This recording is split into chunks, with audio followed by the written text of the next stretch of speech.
lelakon iki aku wis nyoba ikhlas nanging ngapa tak lakoni nampa kasunyatane tresno kowe sumanding wong liya ngapuran lenaku yen ninggal ke sliramu nanging atiku wis tututuemu Gusti tansah lunga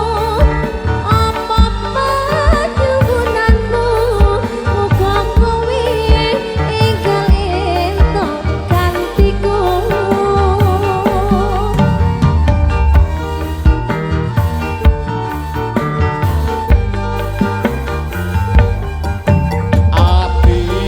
turung lilo kowe nyandeng wong liya apa iki kasunyatan sing tak topo bebasane kembang mekarono ing ati nanging kudu aku sing duweni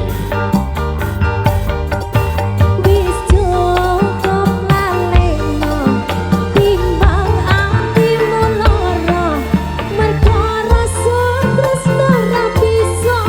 dipaksa atiku percaya yen kowe mesti bisa nilakake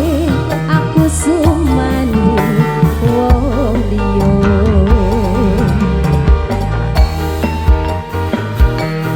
rasa tresno kang sanyata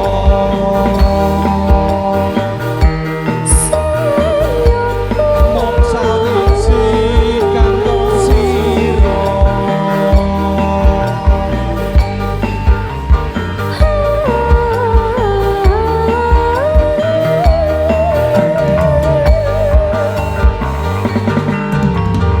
ora gampang nopo lelakon iki aku wis nyoba ikhlas nanging apa tak lakoni nampa kasunyatane tresno kowe sumanding wong liya ngapuran lenaku yen ninggal ke sliramu nanging atiku wis tututuemu Gusti tansah krungu apa panyuwunanmu muga kowe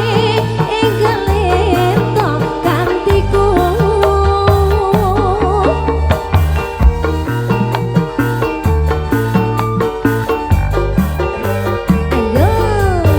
ati turung lilo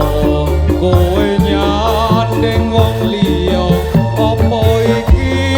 kasunyatan sing tak tampa bebasane kembang mekarono ing ati nanging tutu aku sing duweni wis cukup laleno timbang atimu lara merga rasa tresno ra bisa dipaksa atiku percaya yen kowe mesti bisa nglilakake aku sumandi wong liya aku lan kowe kapisake